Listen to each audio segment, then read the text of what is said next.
এ যেন ময়ূর নাচছে, নাচছে গানের ছন্দে ছন্দে। এই শিশুর নৃত্যশিল্পীর নাম অনুসুয়া মল্লিক রিদি। ৮ বছর বয়সী রিদির ঝুড়িতে ইতিমধ্যে যুক্ত হয়েছে জেলা বিভাগ ছাড়িয়ে জাতীয় স্বর্ণপদকও। অল্প বয়সে নৃত্যের মঞ্চ কাঁপানো রিদির স্বপ্ন আরো দুর্গম পথ পাড়ি দেওয়ার। আমার নাম অনুসুয়া মল্লিক। কোন ক্লাসে পড়ো? ক্লাস 2-তে। আমি 2021 সাল থেকে শুরু করেছি। তারপর হয়ে নাচের টিচার হতে চাই। আর নাচ করতে অনেক মজা লাগে। যখন তোমার নাম ঘোষণা দিয়েছে তখন তোমার কেমন লাগছিল যে তুমি প্রথম হয়েছো? অনেক ভালো লাগছিল, আর একটু মনের মধ্যে ভয়ও ছিল। নাচের সাথে রিদির পরিচয়টা মাত্র 2.5 বছর বয়সে।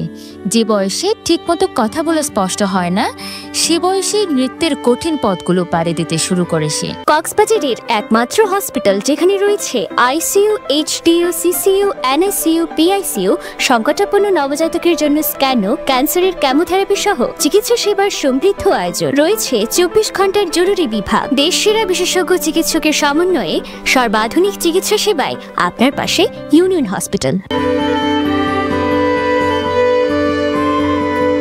রিদির নৃত্য প্রতিভার কাছে হার মানবেন পরিণত বয়সীরাও, কেননা এত কম বয়সে রিদি রপ্ত করেছেন কত্থক, ভরতনাট্যম, লোকনৃত্যের মতো কঠিন সব নৃত্যশৈলী।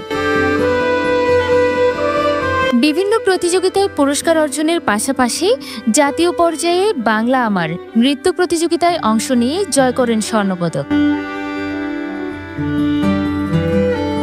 নৃত্যে ধারাবাহিকতা অব্যাহত রেখে রিদি ছুঁতে চাই সফলতার মাইলফলক। আমি অনেক নাচ পারি, সাধারণ, লোক, কত্থক, ভরতনাট্যম।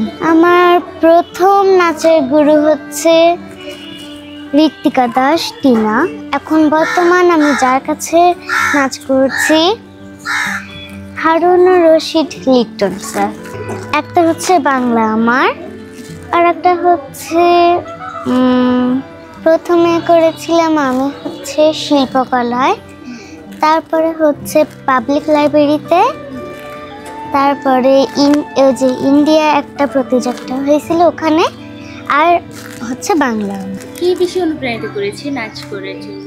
আমার মা। নিজের নৃত্যশিল্পী হওয়ার স্বপ্ন ছিল রিদির মায়ের, কিন্তু সুযোগ সুবিধার অভাব আর নিয়তি তাকে সংসারে বানিয়ে দিয়েছেন। তাই এখন মেয়ের সফলতার মধ্য দিয়ে নিজের ইচ্ছে পূরণ করতে চায় রিদির মা। আসলে নাচটা আমার নিজের ইচ্ছা ছিল ছোট থেকে করার, আসলে পরিবেশ হয়নি কখনো। তখন যখন মেয়ে হয় তখন আসলে মনের ভিতরে একটা এসেছিল যে না, আমি ওকে নাচ শেখাবো। সেই থেকে আসলে মেয়েকে নাচ শেখানো। তো এই যে প্রাইজগুলো পাবে কি, এইটা মনে করে কখনো শেখায়নি, কিন্তু এটা তো আসলে বাবা মার কাছে একটা অনেক বড় পাওয়াই, যে এত ছোট বয়সে ওর কাছ থেকে আমরা একটা পেয়েছি, এটা তো অনেক ভাগ্যের ব্যাপার। সন্তানের সফলতা বাবা মাকে পৃথিবীর সবচেয়ে শ্রেষ্ঠ অনুভূতি এনে দেয়। রিদির মায়ের ক্ষেত্রেও তাই হয়েছিল।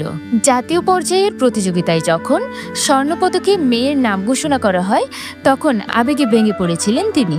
যে বাংলা আমারে যখন এটা হলো, আমরা তো আসলে এটা কখনোই ভাবি না। এটা তো মানে থার্ড থেকে শুরু করছে, যে কে থার্ড, সেকেন্ড, তারপর ফার্স্ট প্লেসটা দেওয়ার সময়। তো তখন আসলে থার্ড, সেকেন্ড হয়ে যাওয়ার পর আমরা আসলে এটা আশা করি না যে ফার্স্ট প্রাইজটা আসবে। যখন এটা হয় আসলে আমরা সবাই, আমি, ওর বাবা, আমার ছেলে, সবাই ওখানে কান্না করে দিয়েছিলাম আর কি, আনন্দে এতটাই আসলে ছিলাম আমরা। রিদির নৃত্যশিল্পী হওয়ার পিছনে মায়ের চেয়ে বাবার অবদান কম নয়। স্বপ্ন দেখেন মেয়ে একদিন স্বপ্নের বাস্তবে রূপ দিবে। সেই সময়তেই মনে হতো যে আমার যদি কোনোদিন কন্যা সন্তান হয় তাহলে আমি তাকে নাচ শেখাবো। তো আমাদের দুজনেই যখন ইচ্ছা দেখলাম যে একই রকম, সেই ইচ্ছা থেকেই প্রথমে আসলে উদীচিতে একটা ক্লাসে তার যখন 2 বছর বয়স তখন তাকে নিয়ে যাই। তো প্রথম দিন সে ক্লাস থেকে বের হয়ে আসে। পরবর্তীতে আসলে মানে কক্সবাজারে আমি চলে আসি। সে বাসায় তার সামনে একটা মেয়ে নাচ শিখতো এবং সে নাচ শেখাতো। তো 2 2 4 এটা মিলে যাওয়ার কারণে আসলে আমি মানে এই আজকে এই পর্যন্ত আসার। হ্যাঁ, বাবা হিসেবে খুবই ভালো লাগে, এটা অবশ্যই বলতে হবে, কিন্তু অর্জন তো সামনে তো আরও অনেক পথ, এটা তো কেবল শুরু। আমি তাই মনে করি যে জীবনের আরও অনেক প্রতিযোগিতা আছে, অনেক প্ল্যাটফর্ম আছে, সেখানে আসলে যখন সেই সমস্ত জায়গাতে যাবে তখন আসলে আরও ভালো লাগবে। আমার মাকে অনেক আমি ধন্যবাদ জানাতে চাই, আর আমার বাবাকেও অনেক ধন্যবাদ জানাতে চাই, আমার হারানুর লিটন স্যারকেও আমি ধন্যবাদ জানাতে চাই। নৃত্যশিল্পী হৃদির গল্প শুধু একটি পুরস্কার জয়ের নয়, এক পরিবারের ভালোবাসা, ত্যাগ ও স্বপ্নে বিশ্বাস রাখার গল্প, যে গল্প যে কোনো বাবা মায়ের অনুপ্রেরণার বিষয় হতে পারে।